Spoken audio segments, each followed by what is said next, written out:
with Sam Seder. The destiny of America is always safer in the hands of the people than in the conference rooms of any elite. Sam Seder. They are unanimous in their hate for me, and I welcome their hatred. We must guard against the acquisition of unwarranted influence, whether sought or unsought, by the military-industrial complex. The Majority Report with Sam Seder. Ever get the feeling you've been cheated?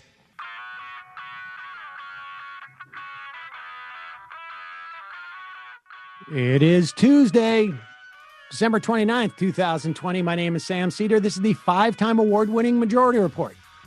We are broadcasting live to tape steps from the industrially ravaged Gowanus Canal in the heartland of America, downtown Brooklyn, USA. On the program today, as we continue our year-end celebration of some of the best of shows that we had this year. Shows that I think are timely in many respects, but also speak to the era that we're in, spoke to the era that we were in under Donald Trump, speak to the era maybe that we're heading into under Joe Biden. Today, with the show we have for you, again, one from the fall, Stephen Wertheim. He is a fellow at the Quincy Institute for Responsible Statecraft and author of the book, Tomorrow, the World. And Emma, welcome. I hope we are recording this, obviously, before vacation. I hope your vacation is going well. I hope so, too. Yes. I'm sure it will be going quite well. And I'll have hopefully some gifts from my family that I can use to furnish my new apartment. That's really what I'm banking on. I don't even hope for clothes or fun things, fun gifts. I just want practical usage at this point in my life. We are in an era right now where practicality holds the day, it seems. Right. And one of the things that I'm trying to generally vacation time, maybe you go see family for some folks, maybe it is you travel in some other parts of the country. I am trying to enjoy the lack of FOMO, knowing that really we've got to stay healthy and reduce the spread of coronavirus.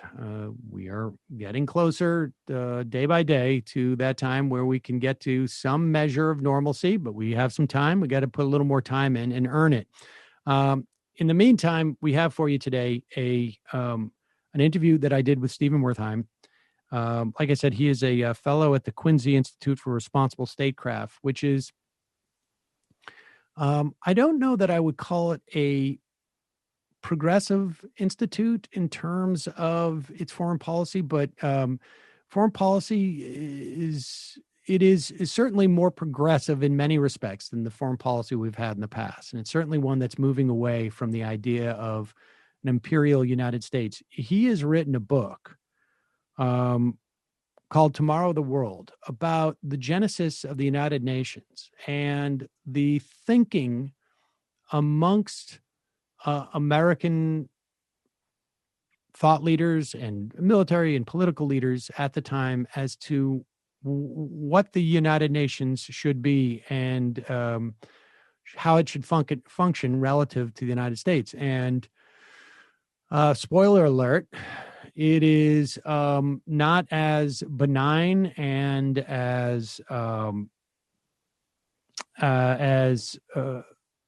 I think we like to think. And it really is a question about how the United States decided to pursue military supremacy, I guess, around the world. And the reasons behind that, because this was a bit of a turn in the direction that the country had taken, which is not to say that it hadn't engaged in wars in the past, prior to the United States. It had prided itself on being separate and different than Great Britain, which was building empires. And yes. Yet, as superpowers do, the United States fell into imperialism but maybe not fell into it. That might be too well. That's naive. I mean that is that I mean like I how you would describe that. I don't know how you would characterize it so broadly, one way or another. But you're right. I think it's like and that's what this book is about. And it's a fascinating look, and it's very important too, because one of the things that many of us were hoping that Joe Biden would have the opportunity to do, and takes the opportunity to do, and to be honest with you, I always default with the prediction that this opportunity won't be taken. Yes, being progressives, we should always set ourselves up for disappointment. Yes, but hope springs eternal, and it may be an opportunity for us. And I think we had subsequent conversation with Stephen Wertheim later in the year about the Biden transition and about the opportunity that is there for him, which is to fundamentally change the way that we perceive our role in the world and how that brings us security. For the better part of 80 years now, we have seen security as a function of our ability to, at first, compete with a superpower, and two, to become a hyperpower. And whether we return to that perspective under a Biden administration, and in some respects, both the Obama administration and the Trump administration sort of were acknowledging the fact that we don't necessarily have the grip on power that we thought we would have after the Cold War, or even that we had on some level during the Cold War. Well, Obama ran on ending the Iraq and Afghanistan wars. We obviously did not do that to the degree that we wanted. But Trump also, even though he ramped up much militarism, like he spoke to the Republican base with similar rhetoric about getting out of these wars and things like that in a very fascinating way. And it's not just the wars, but it's also a sense of how much influence and how much a threat of war we should exert to influence other countries around the world. It is time for that change, but before we get to that change, we need to look back and find out how we got here, and that's what this interview with Stephen Wertheim is all about. Take that to you now. Hey. This time of year, very easy to get caught up in the holiday craze, not make any time for yourself. When you need to see a doctor, feels almost impossible, particularly these days. Thanks to PlushCare, you can see a doctor right away, whether at home or on the go. PlushCare provides virtual doctor appointments through your smartphone or computer. You just pick a time that works for you. You book an appointment right online. With PlushCare, you can be diagnosed, you can be treated, you can even get a prescription sent to your pharmacy of your choice within minutes. PlushCare accepts most major insurance carriers, is available in all 50 states. The doctors are here to help by discussing treatment options and providing prescriptions as needed. If you're having difficulty managing your emotions, PlushCare doctors are available to help with that too. Schedule an appointment today to discuss your treatment options. PlushCare makes it easier than ever to take care of yourself inside and out. You can start your membership today by going to plushcare.com/majority. Start your free 30-day trial. That's PlushCare, PlushCare.com/majority for a 30-day free trial. Plushcare.com/majority. I'd like to welcome to the show the Deputy Director of Research and Policy at the Quincy Institute for Responsible Statecraft, and a research scholar at the Saltzman Institute of War and Peace Studies at Columbia University, author of Tomorrow the World, The Birth of U.S. Global Supremacy. Stephen Wertheim, welcome to the program. Great to be with you. I found your book fascinating, and I want to talk about sort of, I want to put a pin in this, but I want to come back around to just this notion of the importance of, I guess what people call revisionist history, but that sounds, I think, to the layperson problematic. But it is really just the idea of taking things that we have assumed in many respects as I don't know, foregone conclusions or history, and in examining these things that have otherwise been unexamined. And what you have examined is how we became depending on who's talking, a hyperpower, the world's superpower. And we did this in relatively short order relative to where we were. And you look specifically at more or less a less than 2-year period in 1940, before we get into World War II, before Pearl Harbor, where this was a conscious decision. Tell us, like, where were we both in terms of the size of our military and the relationship to the rest of the world, and also, I guess, intellectually or dispositionally in terms of being a power at that time? Well, thank you. And you're right. Revisionist history is just what academic historians do. So it's absolutely necessary. So the United States, coming into World War II, nobody thought the United States would get involved in the war initially, or should, much less become the preeminent military power after the war. In fact, in 1939, the soon-to-be British ambassador to the United States, Lord Lothian, comes to the White House and actually urges President Roosevelt, FDR, please take the torch of world leadership from Great Britain. And FDR isn't having it. He doesn't want to do that at all. You guys should bear the burden.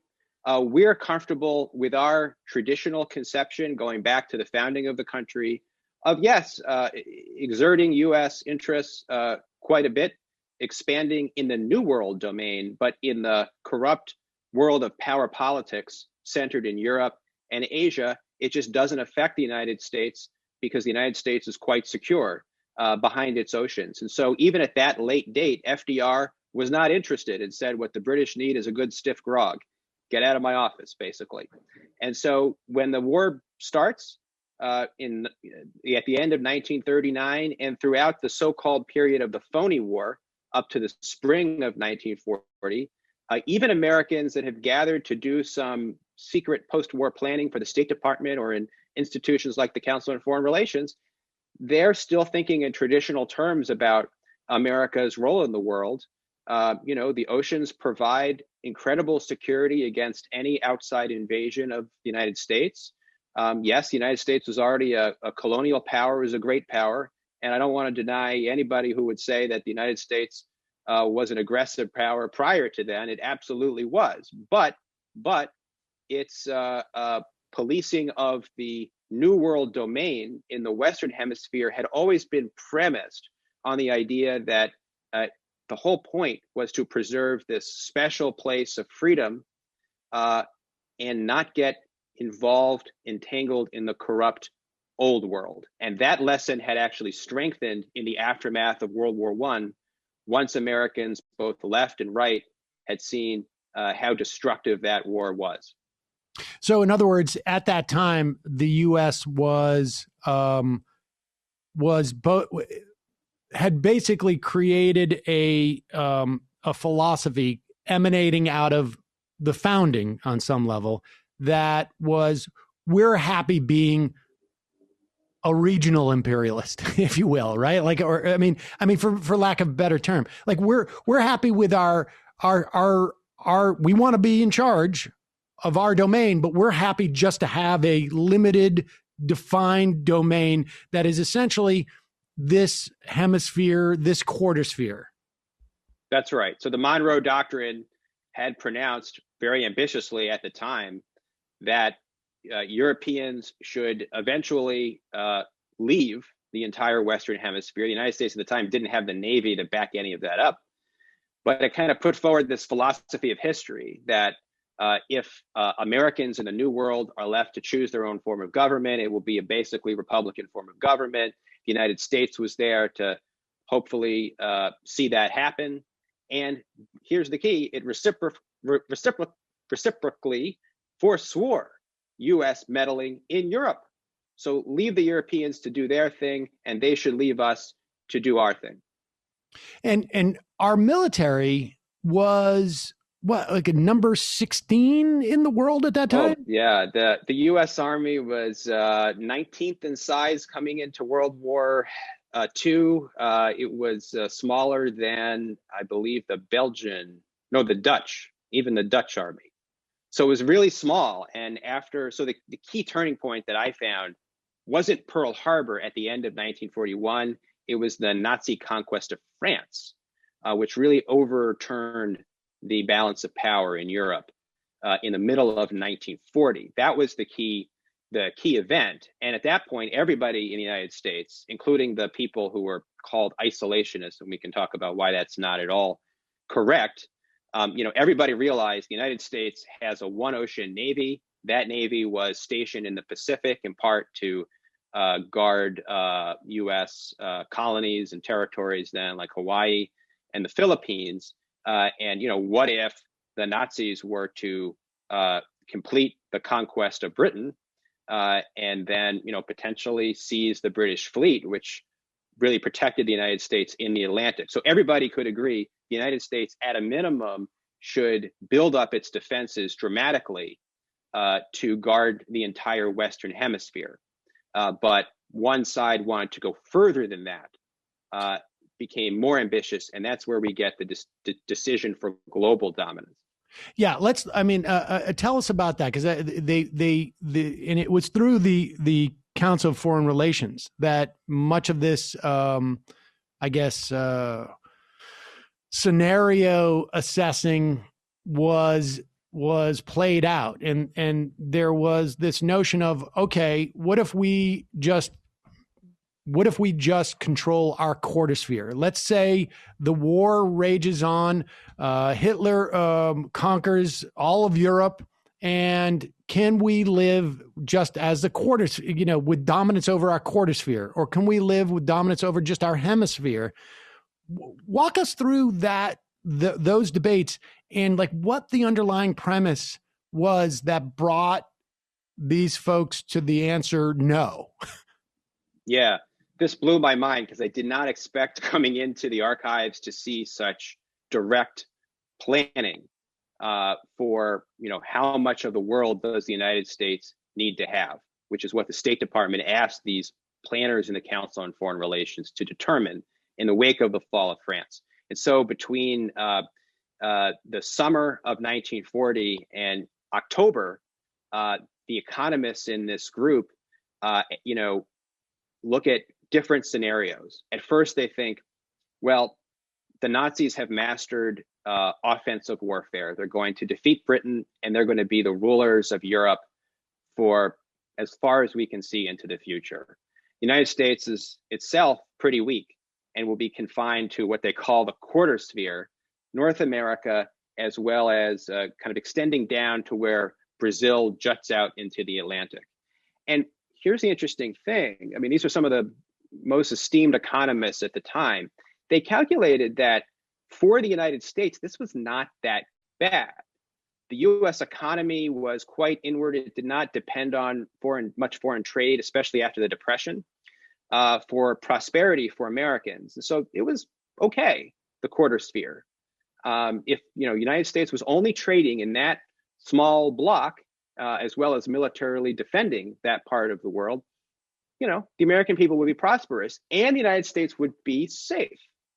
It'd be very hard. Everybody agreed on this for even a Nazi-led Europe, as bad as that would be, to go across the oceans with no territorial foothold in the Western Hemisphere and mount a successful invasion of the United States. That just really wasn't the fear. Right. So lines would be too long, and it would just be, technologically speaking, it just wouldn't be doable at that point.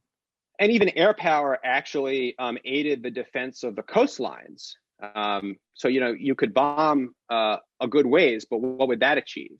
And so, as Britain hung on against the onslaught from the Luftwaffe, people who were against intervention in the war pointed to that and said, if the English Channel affords Britain this defense, imagine what the Atlantic would do.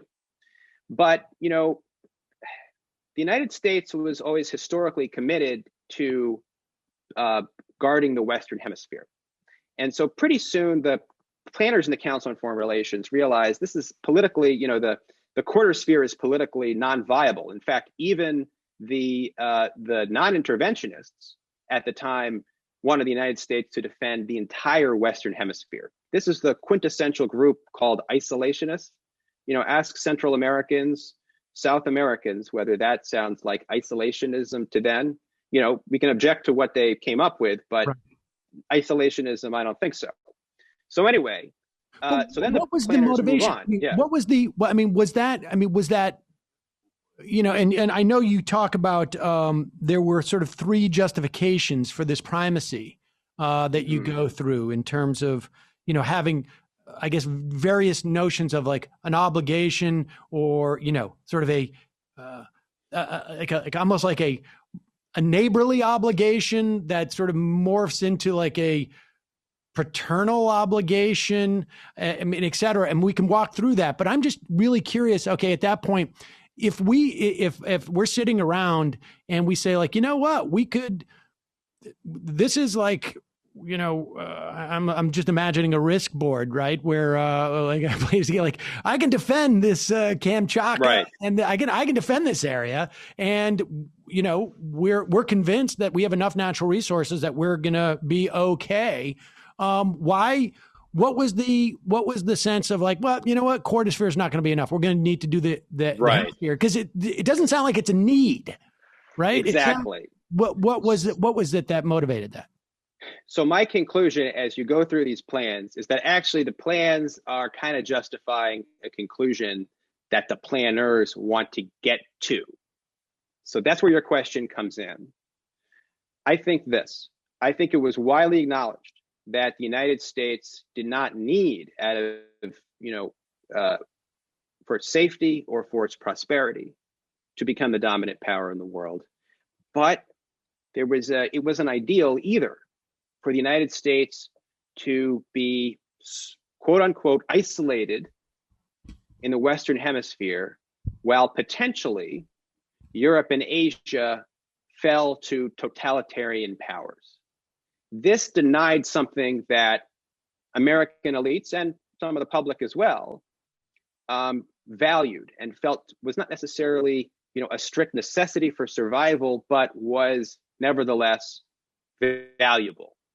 The United States was supposed to be an exceptionalist country that would define the future of world history, preferably not by force, but with the specter that totalitarian powers, the Axis powers, could dominate Europe and Asia. Interventionists came to the view that only by having military supremacy across the globe could the United States truly be an exceptional power and continue to define the future of world history. Likewise, some people who called themselves internationalists, they were willing to discard their old aversion to getting involved in power politics, which internationalists were always supposed to overcome. That was the essence of internationalism, in favor of making sure that the United States could trade and relate to the world, travel, and basically have a generally favorable world order. And this is the phrase that they used again and again, world order. This was at stake to them. And it isn't easy to understand. And in some sense, it might be irreducible. There's a kind of sense of civilization is on the line, the general nature of the world and its history and America's place on it in that history is on the line. I mean, I guess maybe it is frustrating because it may not be irreducible, but I like on one level, it sounds almost there's a missionary quality to it, and I wonder how much of it is religious, or how much of it is maybe, I don't know, even more narrowly tailored. Like, some of those economists like, well, actually, I owned a gold mine in, a country in Africa, and that won't be in our hemispheric, power. So like me and my family really want that gold mine. I mean, how much of it, were there elements, let me put it this way, instead of reducing it down, were there elements of all of that? Because it also sounds like, the idea of like, look, we want to keep our options open so that and we have this notion of modern humanity, which allows us to travel and exchange ideas. And by establishing ourselves as this type of force, we will at least promote that in a soft manner, as Right. opposed to being so insignificant that we can't. I mean, does it range through all those things? It does. And on both sides of the debate, there are material interests, like the executives of Sears Roebuck were actually anti-interventionists. And so was, Democratic Socialist Norman Thomas, as well as the anti-Semitic aviator Charles Lindbergh. And on the interventionist turned internationalist side, there was, a whole coalition of people as well, who had different interests. But all these changes happen amongst so many people at once that I'm glad to say I don't think there's like a conspiracy of, this person had investments that they wanted to protect, in East Asia. And that's basically the reason why the United States, decided it would ensure that the Axis powers couldn't win, and that the United States would, separate question, Right. become the dominant power from then on. So I think there's a whole matrix of concepts, including, this missionary quality you pointed to, I think is really important, because once we get past the idea that any of this was a strict necessity for the United States, we're left with this kind of general sense of obligation for the state of the world, and a world in which the United States would be a defining, maybe the defining feature. So, and what was, I mean, was it just simply the idea of Germany being this aggressive that created these various strains of thought? I mean, like it feels like there's an explosion, like almost like a cultural, intellectual explosion that's going on. I guess this is also sort of coupled with being on the precipice when it comes to the economics of the country. And I mean, I guess, it's a highly tense era, as if it's hard for people to understand that now these days. But I mean, that's what it sounds like. It was just like a cauldron. And so there's all these different sort of like cross currents going around that are trying to make this decision. And so how did the decision to become a superpower, essentially, how did they settle on that? Like, what was the mechanism in which they decided, okay, let's take a vote, and this is what we're going to be for the next 80 years? Well, there was definitely no vote, and that's important. Instead, there was a lot of discussion in elite circles and explicit post-war planning happening before the United States was in the war. And so I think there comes to be a kind of political consensus around this issue in 1941. That's where you see, people like Henry Luce, a publishing mogul. He took to the pages of his own Life magazine, which is a nice trick if you can own a major publication, and announced that the United States was the new Britain for the 20th century. It was, as he put it, the American century. And so the debate was, it was both a decision and, in a way, carefully circumscribed. I mean, the American people didn't exactly sign up for a perpetual project of policing the world. And indeed, in 1945, after the war ended, there was great support for as much demobilization as possible, which was partially achieved for a little period of time before the Cold War reversed course.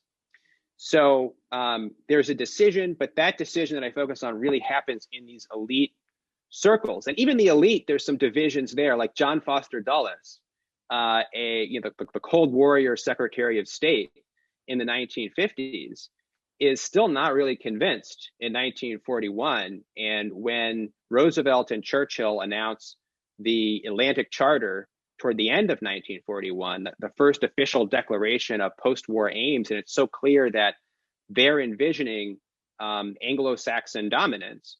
Well, that's exactly the phrase that John Foster Dulles uses in criticizing the Atlantic Charter as being a kind of vision of of imperialism that Americans were always opposed to. So it is Pearl Harbor that really does settle the debate in a definitive way, I think, as the people who were opposed to U.S. intervention in the war and skeptical of U.S. Global leadership after the war, they get defeated and they, get behind the war effort. And from then on, what I see is there's a process of ideological legitimization that occurs in the period of World War. And so by 1945, historians have now written these new narratives of how the United States had always struggled between this battle between isolationists and internationalists. And now it was time to embrace internationalism. They're reading back this whole category of isolationism to the founding of the Republic, when the term itself wasn't even used until the 1930s and 40s. And then when it was used almost exclusively as an epithet against people who, for various reasons, and people who also consider themselves to be internationalists, wanted to impose some limitation on the use of force. So, okay, so there's a couple of things going on here. I mean, one is the critique of the idea of this expansive America, this imperialist America, it came in different forms. It sounds like it came in the forms of just sort of a dispositional, I hesitate to say moral, but maybe moral qualms with it. Also operational qualms. It's one thing to say, I don't think we should be an imperialist power. It's another to say, it'd be nice, but I don't think we can pull it off. And there's certain dangers in pursuing that strategy. I imagine all of these were in play. It also sounds like when Pearl Harbor happens, there's only one solution on the shelf to deal with Pearl Harbor, and that is full-on American century, that we're going to be the superpower, as opposed to there could have been other things on that shelf, like limited pushback, carving out, we want to just do the hemisphere, but let's do the 3/4 sphere type of thing or something like that. There were other ways to address that, but it sounds like as that intellectual debate was going on in essentially 1940 and half of 41, there was no middle ground that was available to pull off the shelf on December 8th, essentially. That's right. By December 8th, most of the foreign policy establishment at the time had represented the choice like this. Either it was participation or domination of global politics from here on out, or it was isolationism, basically doing nothing, being passive, inert, letting the worst powers run roughshod, and that's it. That was the way they portrayed the choice. And indeed, that's the way the choice is often portrayed in our own time. Anybody who, thinks, well, maybe let's not have ground troops anymore in Afghanistan or Syria, take your pick, any kind of reduction, you get the I word hurled at you, as if you want to do nothing in the world. Right. It became very sort of binary. It's interesting too, because that dynamic, as I'm talking to you about that dynamic and hearing the terms New World Order or World Order at that time, I am brought back to PNAC and the Project for a New American Century, not speaking of the 20th, but the 21st, and the idea that we have certain solutions that people have been working on that are sitting on the shelf. 9/11 happens. We pull the one off that we want, and this is our opportunity to apply it. But I get ahead of ourselves here.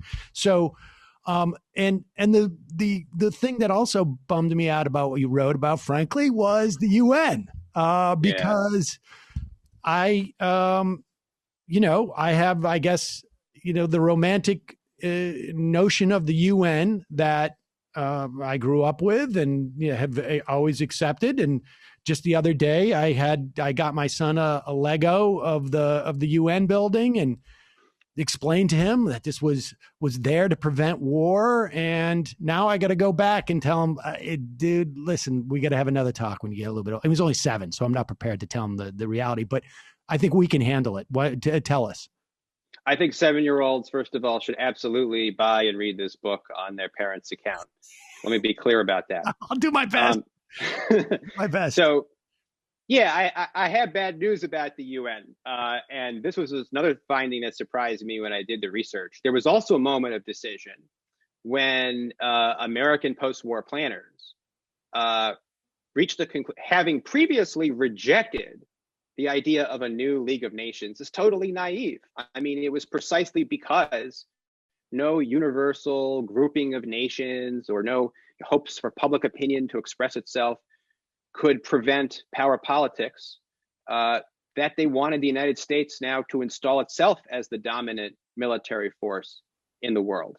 So, for the very reason they wanted American global supremacy, they didn't want a universal world organization. Okay. And that's basically the logic through the end of 1941. But then they come to the view that, well, wait a minute, we should rethink this.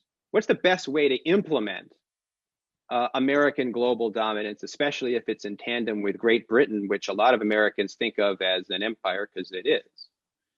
And I talked about, how even people like John Foster Dulles found that kind of scheme to be imperialistic. So they worried, would the American public refuse to shoulder the burdens of armed dominance, a role the United States had never played or even seriously put on the table in its debate? And this was the main reason why post-war planners in the State Department in 1942 came to the conclusion, it would be useful to have something. They really didn't know what they were exactly envisioning yet, but it'd be useful to have some kind of general world organization with every state a member, so that it will look like the United States is leading the world in a uniquely enlightened, inclusive, participatory way, provided that we're still fulfilling our original goals, which are essentially for the United States to have preponderant power and define the way the world goes. It's just so depressing, Steve. Sorry. I'm sorry. I'm smiling. I'm trying. I know. Well, and I, I'm not going to go home and trash my kids' Lego building of the UN quite yet. But it also, what it also sort of, I guess, belies is the awareness of just how undemocratic these elites were being at the time. I mean, it's one thing to say, like, the American public, they want to be the world's, moral authority, or they want to be however they would tell themselves, or whatever it is they want all of the goodies that we're going to get in terms of our American way of life that are associated with this.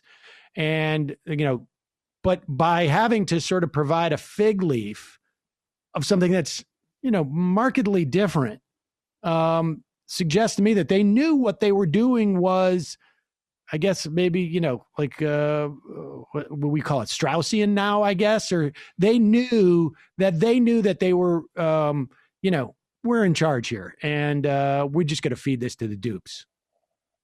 How remarkable is it that, when the United States enters the war, it's fighting Japan, it's starting to fight the Nazis, the Soviet Union is fighting for its life. These post-war planners are sitting there in the State Department, and they're worried about the American public.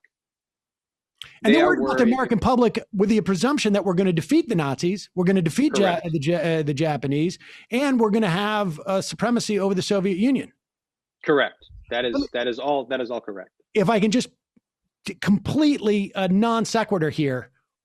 When I have a conversation with the guy from the Lincoln Project, and he tells me that these political operatives are not thinking past the election and they're only thinking about getting rid of Donald Trump, I give you this example right here, where in the midst of a World War II, we've already got people who are strategically in planning out, the world organization that's going to exist following World War II, after the deaths of millions.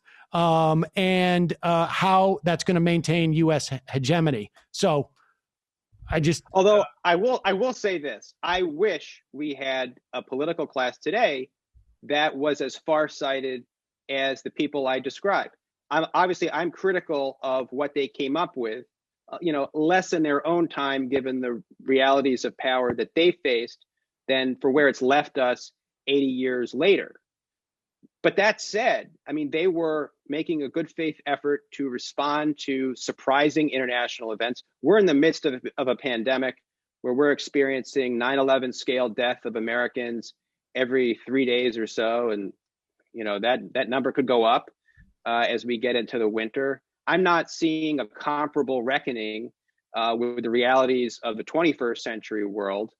So I honestly, we'd be improved if our current crop of experts went back and was just as undemocratic as the experts from World War II, which would be more democratic than they are right now, as well as more responsive to events in the world. Right. We went from the frying pan into the fire in terms of both in terms of a democracy and, frankly, in terms of competence. In that regard. All right. Well, so let's. I want to jump ahead to, as you do in your book in some ways, and bring up that notion of the New World Order and of where we are today, because we have all these assumptions about what our role is in the world. We have something, I don't know what the latest figure is, but somewhere between 700 and 800 bases around the world. It is extraordinary. Our military is larger than the next, something like half a dozen to a dozen countries, and all the big ones combined after that. And it gets, the greatest critique of that we just played, and that was Joe Buck and Troy Aikman going like, "Hey, why are we doing this flyover for a half full stadium? Like, that seems weird."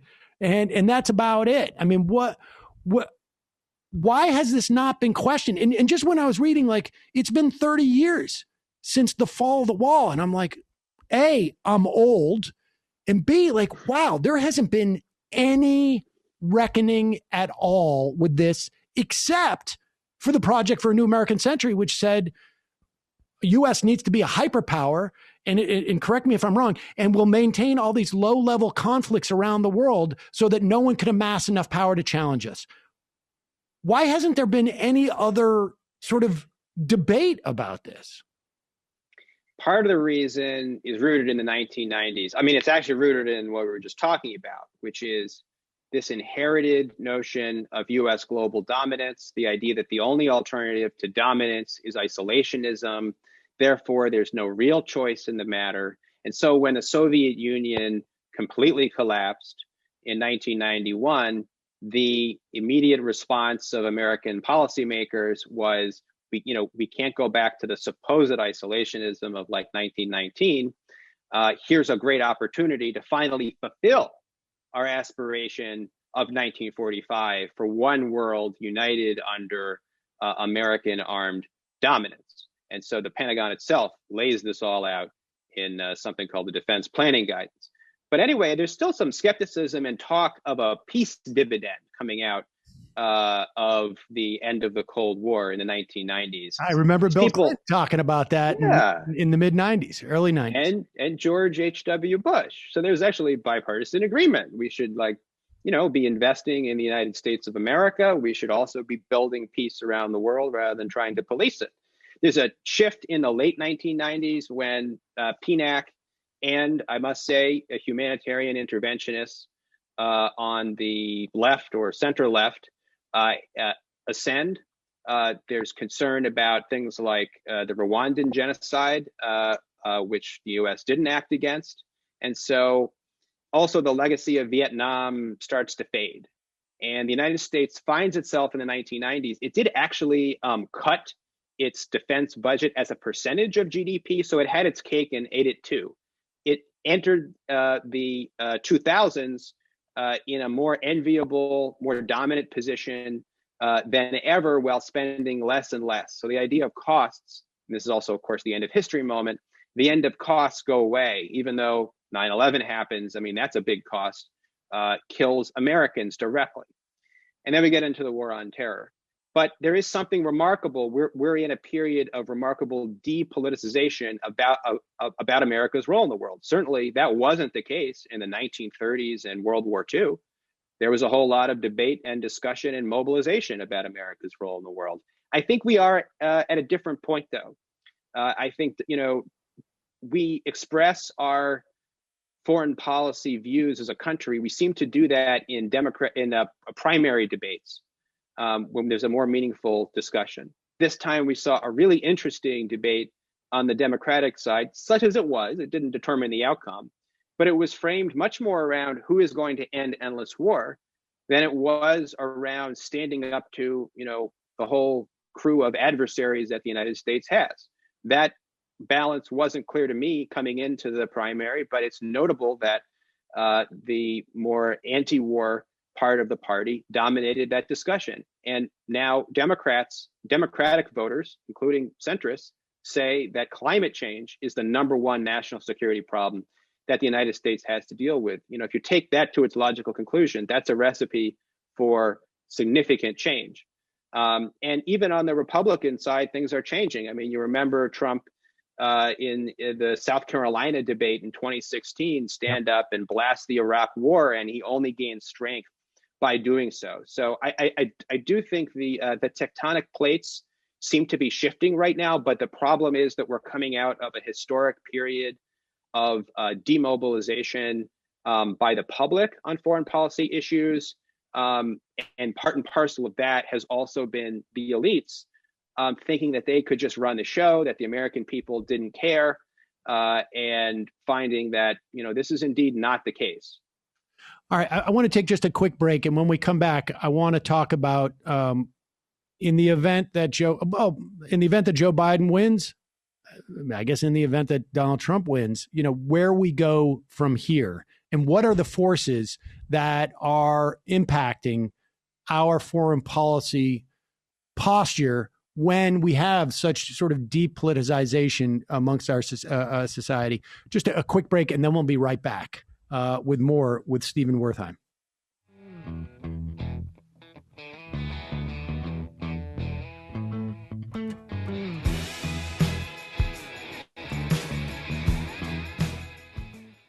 We are back. I'm talking to Stephen Wertheim. He is the author of Tomorrow the World, The Birth of U.S. Global Supremacy. I know that you did a little bit advising for Bernie Sanders. Well, I don't know if it was a little or a lot, but I know that you did some advising for Bernie Sanders.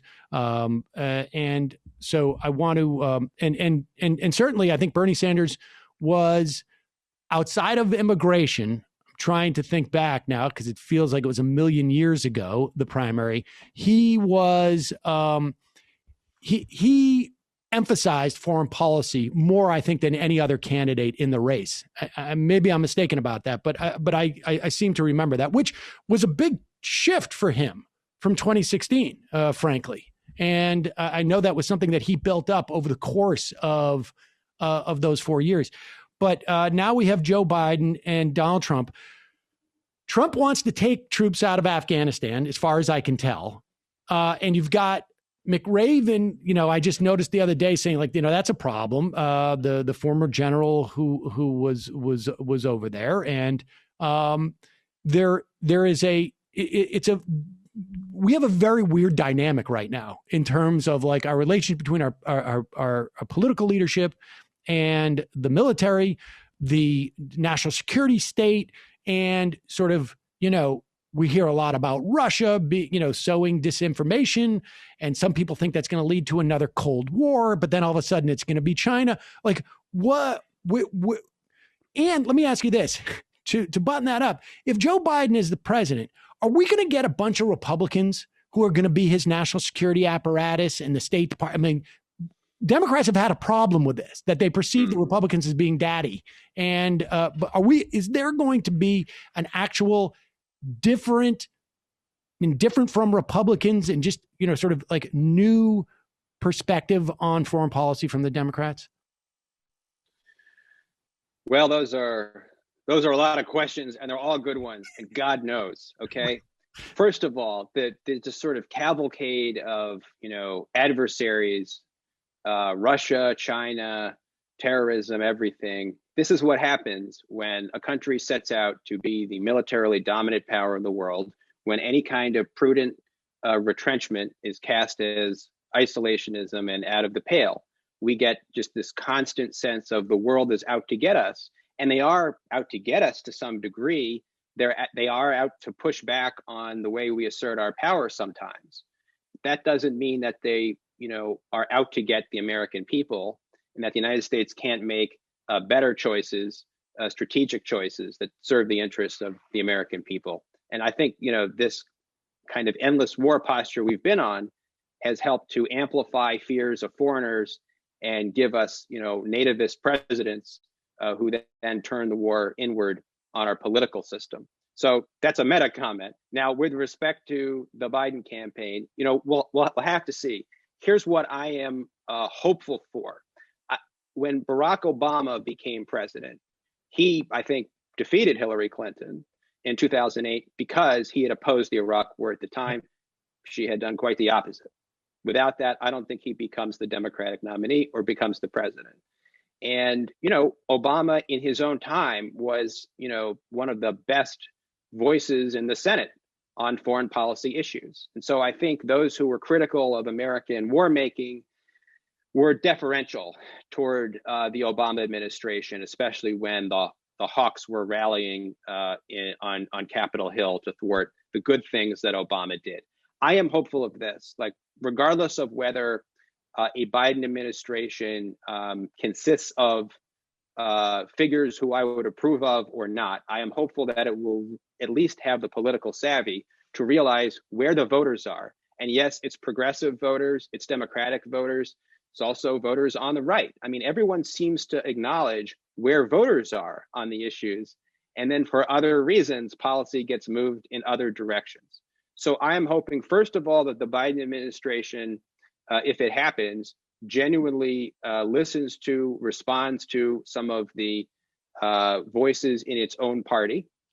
And also, and maybe most particularly, that those who are critical of Biden administration policy don't hold back. Let them have it. Right. And that's how we're going to build a better debate in this country and a better future going forward, regardless of what a Biden administration does. Lastly, let me ask you that when we talk about the various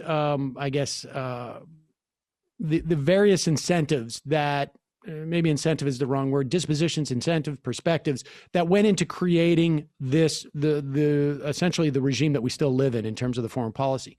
Has that mutated to where it's more self-interest on some level? I think that's right.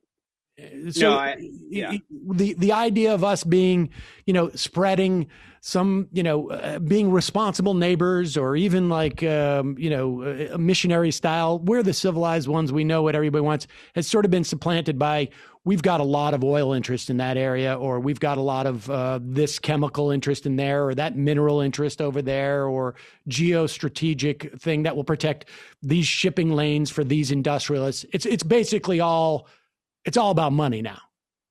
There was a time when ideas, I think, really mattered. And my book captures that, when there were, strong material interests on both sides of the question. And I think this moment of radical uncertainty, produced new thinking. I think we're in a different place right now. And how much clearer could it be when you have a president who actually likes taking oil as the justification for a U.S. military mission, as he puts it, with respect to Syria. He prefers taking the oil to, some high-minded rhetoric about spreading democracy or something. So, I think we're at the point, it's just a remarkable rupture in the way we think about America's role in the world. We're at this point where it's implausible that the United States has a plan for peace. Right. Trump says peace through strength. Does anyone think Donald Trump has a plan for peace? So we really have to ask ourselves, at this point, we're just going to keep the endless war going. And if so, I invite people I disagree with to espouse that view openly. Cheerlead endless war, go ahead. They're more or less doing that with respect to Afghanistan. Or we have to make a significantly different choice so that the United States can finally have a chance of living at peace, at least make peace normal in its conduct with the world in the 21st century, and focus on the transnational and planetary challenges that really matter to the American people and matter to others. Climate change, pandemic diseases have to top that list. Well, Stephen Wertheim, the book is fascinating. Tomorrow, the World, the Birth of U.S. Global Supremacy. I think the lesson, it's clear for us in this day and age that we need to deal with the powerful in this country to deal with how we project ourselves in the rest of the world. Stephen Wertheim, thanks so much for your time today. We'll put a link at majority.fm. Terrific. Thank you. So I got to say, I enjoyed that interview, Emma, but I got to tell you that I'm a bit of an international institutionalist. At least I was. Okay. And it is, it's a little bit, I don't know, punctured a little bit of a myth. Disheartening a little bit. A little bit disheartening to see that the UN was initially conceived of as a vehicle to maintain U.S. military supremacy around the world. Not what we were taught in history class in sophomore year of high school, for sure. And I have to concede that I have characterized it to my son, Saul, in a different way, partly as a way of convincing him to build the UN with Legos. That worked out well. Well, we'll be back tomorrow. We have quite a treat, an interview I did with AOC and with Professor Gerald Horne about Juneteenth, which we did in June of this year. In the meantime, stay safe, and we will see you tomorrow.